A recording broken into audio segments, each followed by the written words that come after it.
All right. So full disclosure, I want to get into something here before we get deeper. That's okay. Gary's sending me a note. I'll tell you guys in real time. So there's been this discussion. All right. The show, our podcast. How do we get Ford, GM? How do we get Sony? How do we get to the next level? It started off with, a lot of... Send Ray down there, threaten them with their lives. You know what? Forget the speech. Write that down, Gary. The deal was always, all right, we're doing, water soluble. It started off, podcasting started off with no advertising, no correct. income. No way to be doing income. And people would be like, yeah, man, keep it pure. And it's like, yeah, man, but it costs thousands of dollars, tens of thousands of dollars a year in bandwidth.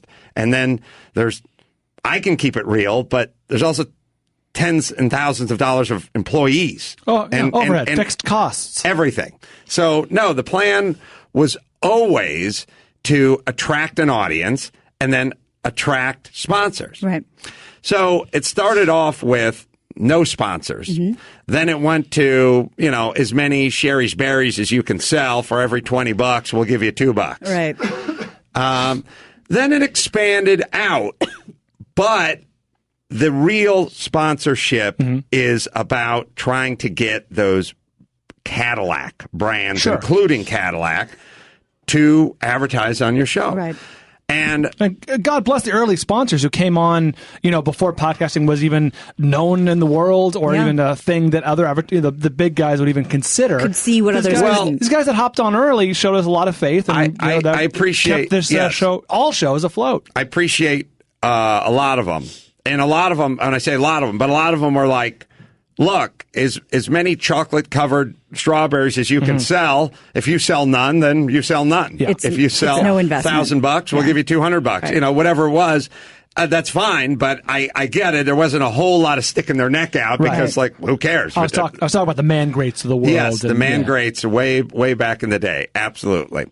So then we get into this problem. Well, the problem is content. I'm here swearing a blue streak, and Cadillac and Sony aren't getting on board. As a matter of fact, our competitors would cut out clips of me going on some horrible rant on stage at the Irvine Improv and send them to these people. Because they just thought they should know. I just love everybody.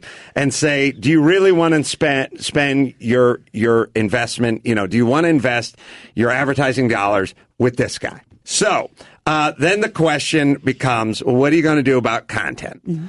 So then the thing that now we have discussions. Well, reel it in. Start saying BS. Start saying a-hole. And I think, well, okay, I've done that my whole career. I did Loveline for 10 years. I never felt encumbered. Mm-hmm. Right. I just felt like, as I told people all the time, like when I did Dancing with the Stars, I go, well, everyone told me 1,000 times, this is not late night radio, and I go, I get it. It's prime time. It's ABC, 20 million people watching. We got to watch, it's a different modality. Grab the unicycle. Everyone will be happy. But I did this for a million years. Now, I don't look at it is censorship. Censorship to me is ideas. Mm-hmm. I don't like it when people say, don't talk about this subject, which bothers me because I want all subjects. Sure. This is more the words you use to discuss that subject. Now, I'd gone round and round and with the guys at Podcast One, and I said, I don't think it's going to work for my audience to just start saying BS or a-hole. I just don't think that's going to work times 5 shows a week. And I want to be upfront with everybody, but I understand what you want. You want Cadillac to come on board, and I get it. I want Cadillac to come on board, too. Mm-hmm. And for the people that are listening, you should want Cadillac to come on board, too, because the better this is, the more lucrative, the more people we can employ, the more product we can put out for free, and the more we can keep this thing going. Right. The better it is for everybody. There's a sort of it's that sort of feel the Bern Math. It just this sort of keeping it real, and it's like, look, at a certain point, Green Day's got to sell records so Green Day can go on tour, so Green Day can play a show, so they can do it. Well, that's fine. Green Day can make money, and they can sell out a stadium. That's a great example because they have radio edits of their songs. They cut the curse words out of some of their songs. You know what I mean? Like, right. They know that you have to get your song played on the radio. It's in order to play concerts, in order to sell records. Right. So here's the thing. The live. So I said, look, what about when we do a live show? I can't get up there on a Friday night with a beer in my hand and watch my P's and Q's. So we discussed it, and I know what P stands for. The deal was Stone Cold Steve Austin does two shows. Stone Cold Steve Austin does a clean show and a dirty show. Oh. And the reason he does that is because for this reason, advertisers, but also because it's a nice little side benefit. I talk to people often, and they go, I love the show, but it's a little much for my wife. Or I can't listen with the kids in the car. I love the show, but I can't listen with the kids in the car. So Steve Austin does one for the kids dropped off and one for the kids on the way to school. Right. So I said, all right, what are we talking about here? And the discussion was Wednesday and Friday will be I won't call it a clean show. I will call it what I used to do on the radio show. Get into everything I want to get into, but PG-13. Yes, some of the verbiage will be cleaned up a little bit so that we can get some of these marquee people to join up. Today's Wednesday show. Now I know why Gary's so upset. I'm sorry, Gary. I didn't do the math. I didn't know that. That's all right. That's all right. Now, the bigger discussion, the broader discussion was, well, should we tell the audience what's going on or should we not tell the audience what's going on? Why not? Because it's going to be a lot of BS and then non-BS on the following day. And I thought, I think it's going to be jarring. I think it's going to be weird. And also, I've been, I think, pretty good in terms of always telling people what's going on around here. It's always been an attempt at a business. It's been a success. We have X amount of employees in this building. I have X amount of employees in another building. And the idea is a balance. The idea is, how do we bring you guys a bunch of good free content? And how do we figure out a way to get compensated so that you don't have to pay for it? But obviously, I got to get paid. Dawson's got to get paid. Everyone's got to get paid. And we need to figure out a balance. We're back to that balance point. So, and people really respect being, let in on what's going on, pulling back that curtain. There's going to be a certain amount of haters. I get it. And I get all the folks that, feel that way. In terms of the independence part, hey, well, what happened to the pirate ship? We just got a stiff breeze. I mean, this is what the plan has always been. I did radio for 15 years, and I transferred to do this as basically a terrestrial online radio show. Right. I brought over the news girl. I brought over the producer. I brought over Brian. It was always an attempt. Some things work better than others. To do a long form sort of interview / and flexibility. Once in a while we'll do a one-on-one, or once in a while we'll do a live show or whatever it is. And the live shows are going to be as filthy as they ever were. And so are the rest of the shows. But Wednesday and Friday, you can listen with your kids, and we'll feel it out. Listen with your GD kids. That's right. Let me ask the question that, because I'm sure there's a percentage of the audience that's yelling at their phones or whatever. Hey, Ace, man, you have a pirate ship. You told everyone to F off. You're a pirate ship. What do you say to those people? Well, I'm a pirate. It's probably a percentage of audience is saying that. It is. Thank you. It is my ship. I have to, and I tend to think Madison Avenue will come around as they've been coming around. The bottom line is we need fuel for this pirate ship, essentially. I want to make the journey. I want to make as many voyages back and forth as I can and have as big a crew as I can, keeping the metaphor alive, on the pirate ship. But we need fuel for the pirate ship. We need provisions for the men. We need all the stuff that doesn't come free. And I think this is a way to do it that's a happy compromise. First off, we're 13 minutes in. We've used no foul language. I don't think it's compromised the content of what we're talking about thus far. It's not going to be... Look, again, the day somebody starts telling me what to think or what to say or what not to say in an idea form, that's a torpedo to the pirate ship. In terms of the language...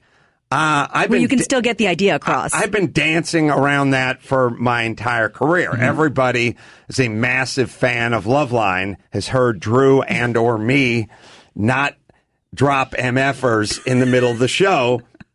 And I think the product has been pretty good, as I enjoy Modern Family. They don't do a whole lot of swearing on that show. And I think it goes without saying, but it might be worth just reminding people that nobody listening and enjoying the show is expected to work for free. So, to keep the wind in the sails, you do what you got to do. All right. What else? Any other? And we'll feel it out as we go. But I told Norm I would rather do 2 of these shows a week than generally take the whole thing than 5 days a week, number one, because I thought, live shows, that's going to be a bitch. Yeah. I think about my own listening habits. I listen to shows that are ultra clean. I listen to stuff you should know and Freakonomics, and they hardly say anything controversial, let alone swear words. And I listen to Improv for Humans, a very dirty show, and I listen to them not for the words, but because I learn, I laugh, I enjoy, and it's very little to do with the curse words, lack thereof, or presence thereof. All right. Well, so we'll feel it out, and we'll see what you guys have to say. But thank you. Yes, Gary. What are we going to do in a situation where a live show falls on a Friday? Will we do a Tuesday, Thursday clean week that week, or how are we going to navigate that? All things we're going to have to figure out, I think, in the future. And I don't know that there's a rule that it has to be Friday show, for instance. It's just, I told Norm, who owns Podcast One, I said, I think I can give you 2 family-friendly shows.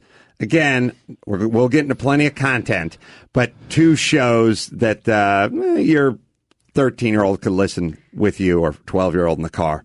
Black Lab's never coming back, is he? No, Black Lab will be on Monday. It'll be a Monday show. Okay. Or Monday stalwarts. Or Tuesday or Thursday. That's the whole point. Yes. The little thing that only got mentioned barely and that I only just learned about was, I may want to get into it, maybe we don't. It's just bizarre to me. There's competition of ours or people out there that are cutting out clips and it's going to advertisers and saying, hey, look what they're doing. That's a weird tattletale You got to punch up. It's kind of a compliment. Yeah, they're not doing it for anyone else. It's one way to look at it, I guess. Absolutely, they do. And it's horrible. Here's the. Who are these people? Listen, there's a part of life that I will never understand, but it's right up there with the I just thought you should know. It's the part where the chick listens to the show and then tells my sister I call their kids Hitler Youth. Well, first off, at least they're attempting to get more advertising dollars on their side of the ledger versus our side of the ledger. And this is the way they're attempting to do it. I personally I'm the guy who, when I would play softball, and I used to play a lot of softball, especially if you went the co-ed, and the little Asian chick would come up to bat, and the outfielders would walk all the way up to the edge of the infield, ostensibly giving her no chance at getting a base hit because she can't hit the ball over anyone's head. We just have 7 infielders now, and she'll never get out. Yeah. I would play center field, and I would just stand where I normally stood in center field, and I would think, listen, sweetie, hey, Mitsuk, if you can land a Texas leaguer in front of you, then that's a hit.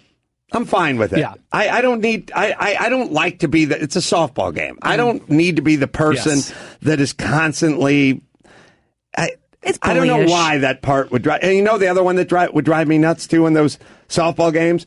When the same chick would manage to drop one in, she'd run past first base and turn left and start walking back to the first base, and the a-hole first baseman would tag her at the ball and go, you're out. And everyone would go, she doesn't know. Because she has to turn to the right. Yeah. And I'd be the guy on the team that got her out going, just let her stand there. Yeah. You don't do that. Why? By the way, what's in it for you, really? You won the picnic game because you got the confused Asian chick out? To extend the analogy, it's as though that same team gave up, a grand slam, but then they're like, oh, he missed first base, then all those runs count. He was out. It's like, okay, you still gave up a grand slam, got 4 runs scored on you, but if it makes you feel better now, it's a bizarre technicality. Yeah, just everybody in that case, yes. Yeah. So it's sad that we live in that world. That's the world we're living in. They take me cursing a blue streak on stage at Irvine, and they send it to the to the ad people. You got to take a long look inside in that case. Well, at least the download counts. They had to listen to the show. Yeah, that's true. They're probably listening right now. They're listening for us cursing. Well, fudge you. Yeah. F yourself. In the A, you peas. That's Jail right. over your bees. All right.